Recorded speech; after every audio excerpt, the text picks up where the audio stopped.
Welcome back to Taco Bowler Gaming. My name is Taco Bowler. Today we're beginning Yugi's campaign. I'm going to load the game. And when you load the game, you get the selection here.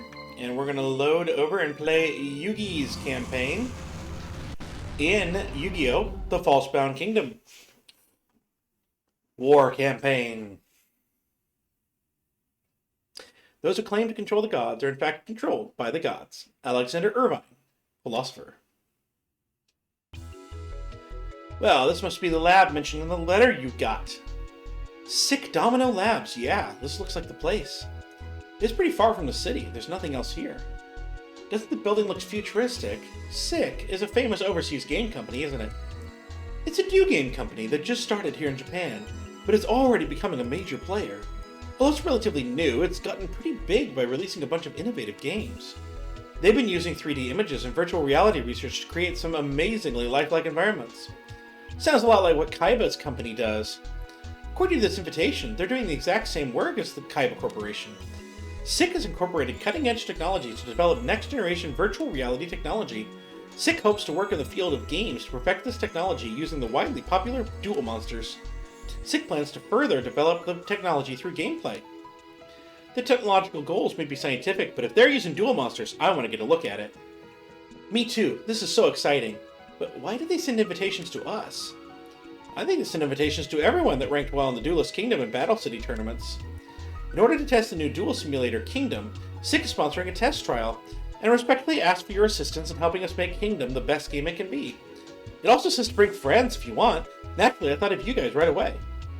Just so we're all clear, I'm here because I did so well in the tournaments.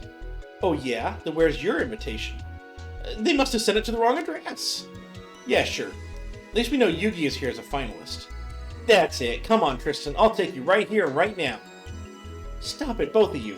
This is no time to fight. Look, there's someone from the lab waiting for us. Let's get going. You must be Yugimoto. We've been waiting for you. Uh-huh, that's me. And these are my friends. Wonderful. Let's all go inside, shall we? Like, Joey finished top 4. In Battle Kingdom, he should have gotten one on his own. Hey Yugi, didn't we see this guy at Kaiba Corporation once? I think so. But all the people of Kaiba Corp give off the same weird vibe. You are correct, I did work for Kaiba Corporation. Jeez, he heard us! We're almost to the main lab. What in the world is... This is SICK's latest simulator, codename Kingdom. This is just a prototype. We're only using the Duelist for packaging reasons. It's all original SICK hardware on the inside. Is this what you use to recreate the world of Duel Monsters? Yes. Our tests of Kingdom have proven very successful thus far. We've constructed an entire fantasy world based on Duel Monsters. We'd like you to help test the simulator by simply playing the game as you normally would. Simulator supports multiple players, so you'll all be able to play at the same time. In multiplayer mode, everyone joins the game as a different character. Sounds like a network game or something. These games are so awesome. Kingdom is a fantasy world. The card monsters there are alive. You'll all join the resistance and fight against the Empire, which is suppressing the general population. Of course, you'll all participate in the game as different characters. The game is currently set for a few hours. We'll be recording your play data from here. Cool. Well, what are we waiting for? Let's play. Yeah! This is so exciting. I wonder what it'll be like. Yugi. Does this seem on the level to you? Huh? What do you mean? This whole simulator seems suspicious. You're probably just overreacting. It's about to start! After 300 years of ruling the Rondeville continent, the Sikthvar's empire is faced with a crisis. Since the 12th Emperor, Haitian, ascended to the throne, corruption and brutality have spread through the empire. The people suffering oppression, but their complaints have fallen on deaf ears. Haitian, and a select group of his underlings, have been living in the lap of luxury. The lavish lifestyle is supported by heavy taxation, which has pushed most of the populace to the brink. People on the fringes of the empire have responded with rebellion and revolt. This uprising has extended as far as the northern part of the empire on Baxi Island. What's the matter? I don't know, but I got a really bad feeling about this. Kingdom Simulator Overload. Safety lock engaged. Beginning transition to Mode 2. Transition to Mode 2 complete. Kingdom Simulator Lock-in Mode activated. What's happening? Wow! Gi. Yugi. Happened. Lord Yugi. Lord Yugi, please wake up. Lord Yugi. Ugh, my head. You seem to be coming out of it. Where am I? You're in the port city of Makad, on the western edge of Vaxi Island. You lost consciousness suddenly. You just passed out right in the middle of our meeting, don't you remember? Remember what? You appear to be suffering from memory loss. Let me explain everything as quickly as I can. Alright, so what they're going to go through here is the tutorial and the basic description of the terms and things. Unfortunately, you can't skip it when you're playing the second campaign. It will skip it for you in the third, but you kind of have to go through here. The big thing is that you are the leader of the Resistance, as opposed to Kaiba, who's the leader of the Imperial Guard at the start. And you're here in the far northwest here. And they're planning the attack. Basically, they're going to have a fight here in the main part here. Yeah, marshals and all of that stuff here. I'm not going to bother you with reading that all to you again. However, unlike Kaiba's campaign, you don't start off with all of your friends. It is just you. And this is, again, they're saying we're trapped here. It's a game. We probably just need to play through to the end. And that makes sense. It's our best bet for now. Please look carefully at the map of Rwandaval. I'm not actually sure that the continent was ever given a name beyond the first few lines there in Kaiba's campaign. This is Makad, where we're at right now, up here in the upper left corner there. And this is the target of our next battle. We're going to liberate the rest of Vaxi Island, which is the island there. In order to do that, we've got to take control of Tskut, the provincial capital to the east. I see. Tskut is a large castle in the northern section. It's well defended and houses a large fighting force. We won't stand a chance if we attack head-on. First, we've got to get them to divide up their force. We should be able to lure some units away from the capital by liberating nearby lands, places like Etos, Makad, and we've already managed to thin out the defenses of Makad. So let's attack in force and take our first victory. Alright, so he's going to lead the battle, and we get organizing the stuff, and let's create our teams, yada yada yada, etc, etc. Okay. So I'm going to cut here, and I'm going to figure out what teams I want to utilize and put them into place. First things first here, I should mention the monsters that you get here at the start.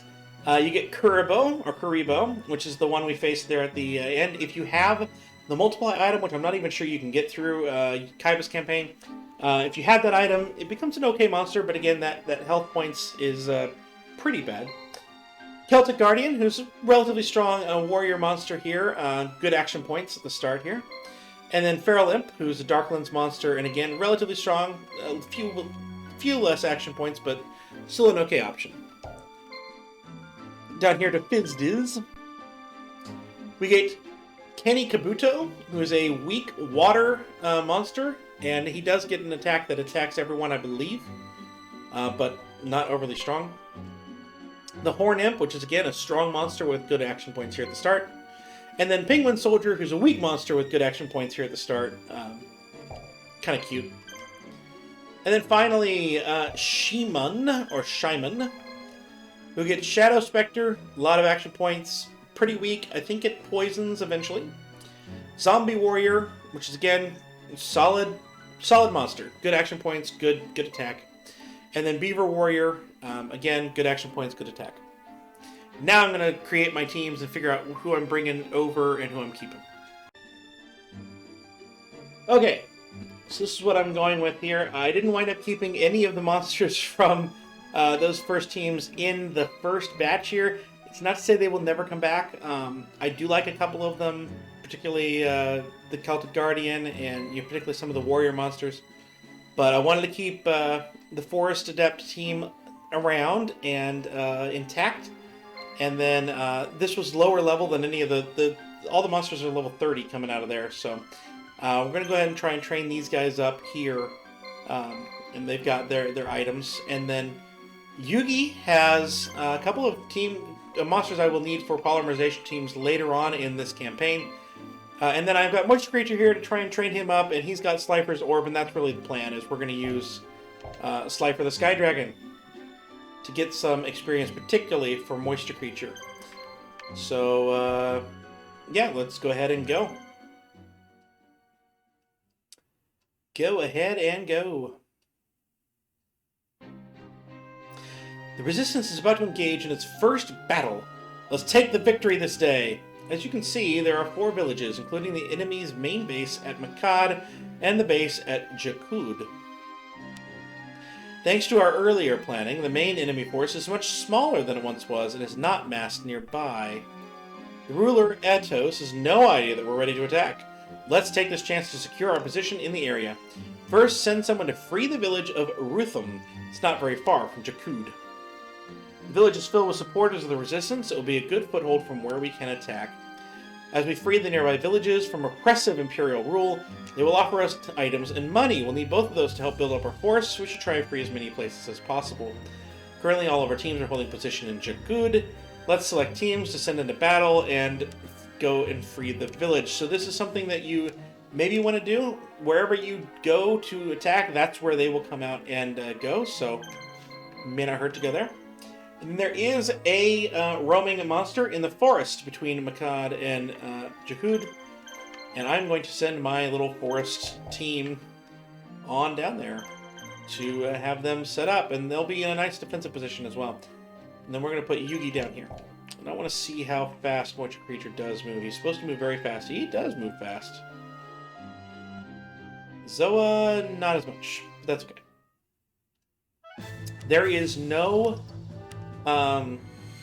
items to be bought in this campaign at all. You cannot build. Even though you've gone through an entire campaign and you know full well how to build things, you are not allowed to build anything. Kinda grinds my gears, but that's what it is. Silverfang, you can see there, level 31.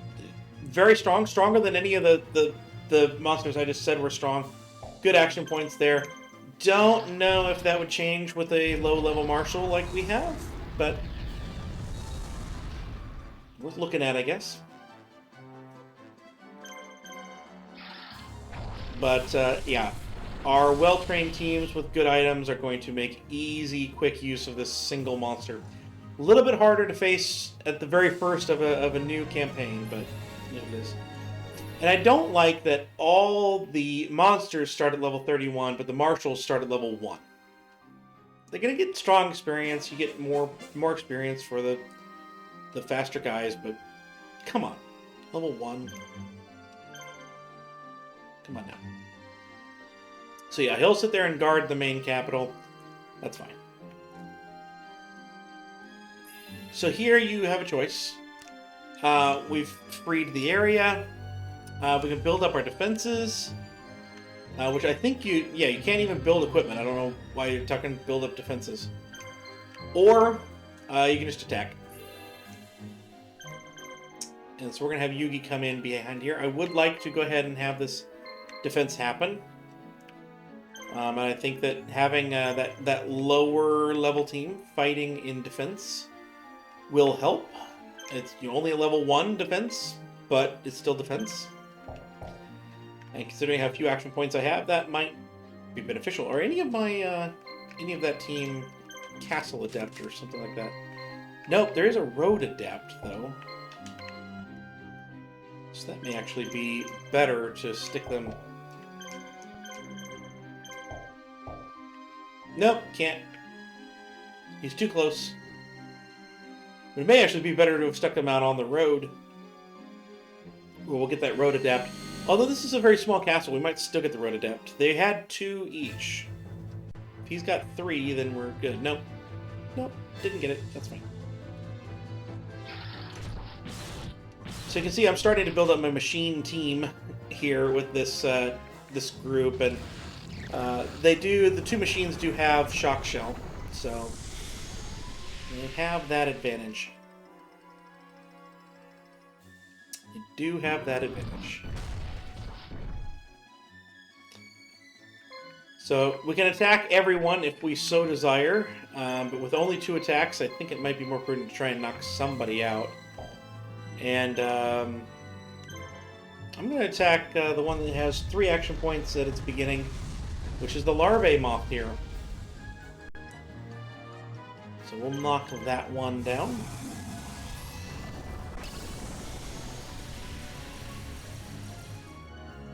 And I do like that we're not facing too hard of a fight. Not too many action points facing us. Because they are level 31 on the other side. And that's the thing, is that everyone will be 30 levels higher for this entire campaign than if you had done this the first time. Other than that, there's no changes. They didn't add any items or anything, which I thought they should have, but that's neither here nor there. So you kind of just... You have to fight through, and if you're using monsters, the roaming monsters are going to come to us at level 1. So if you're using them, you got to train them up in one way or another. And, you know, there's multiple ways to train, but, yeah. You're going to have to face that and deal with that, so. Alright, we win. Which is good. Now, the good news is, like I said, you get more experience for a higher level team than the lower level team, so you are going to go from 1 to 10 a lot faster this time than you would have the first time with Kaiba, but it is still worth noting that you are going to have to do that. Please stop, Yugi.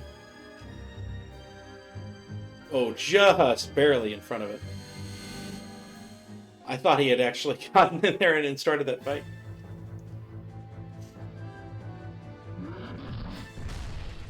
But yeah, this should not require any healing. It should just be a case of knocking him down and knocking him out.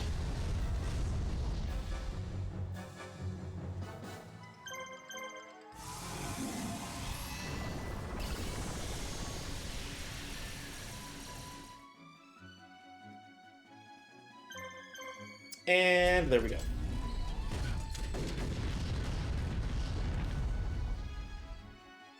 Done and done. So we get a little bit more experience, which is nice. Barrel Dragon Zoa getting up to level 13, up to 14 for Barrel Dragon, so that's nice.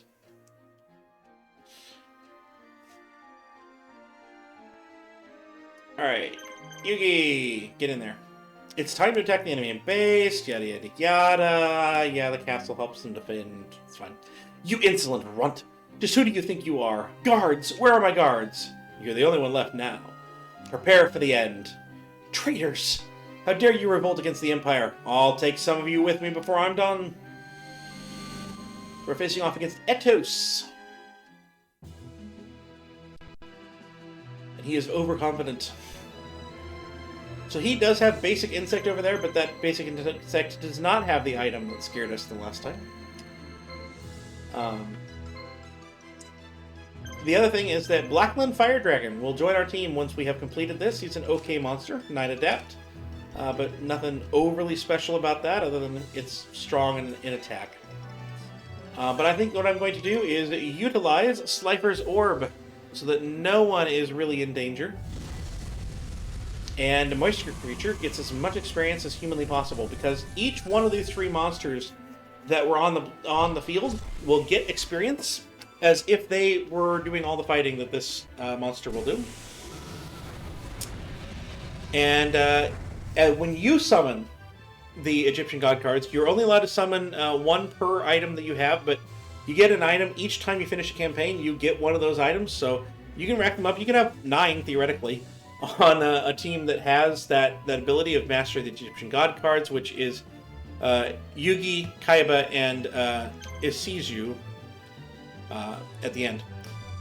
It's based on an average of the levels of the people you're summoning, but you saw how powerful a level 1 was at the end of the Kaiba campaign, so even a level 1 is incredibly strong, and certainly with Slifer's special, which I'm going to use right now, of lowering the attack of the enemy. It's a pretty safe way to train level 1s and kind of get that done here. So we're going to make quick work of this team and gain plenty of experience. and then move on. I will say that I don't anticipate either Silverfang or Blackland Fire Dragon getting onto my teams. Silverfang has a better chance because Blackland Fire Dragon is a dragon. And I hope you saw there that that did 0 damage despite the fact that we did not guard. So that is something that can happen. With this particular Egyptian God card, I thoroughly love doing that to enemies. Hopefully this isn't too blinding. And we won't use this every time, but I do like to train with it. It's one of my main ways of getting monsters I'm hoping to use later on up in level. So, there you go. And we have won. A splendid first victory, Lord Yugi. Our actions here have stirred the people in these lands to fight back against the Empire. The noble families in the area are offering to assist us financially. If we continue to win like this, the resistance should grow nicely. The Empire is confused right now, but it's only temporary. They'll soon send units to hunt us down. Let's take this opportunity to secure our positions and fight off the enemy. Now it's time for you to make an appearance, Lord Yugi. The people want to meet their savior. Indeed, they do. So you still get some good items here. Monster Reborn, some blue medicine, some gold. Pretty solid there at the end here. Yugi's resistance army decides to undertake its next mission before the Empire strikes back. With Tskut confused about what to do, the resistance plans to free a large agricultural village in the south.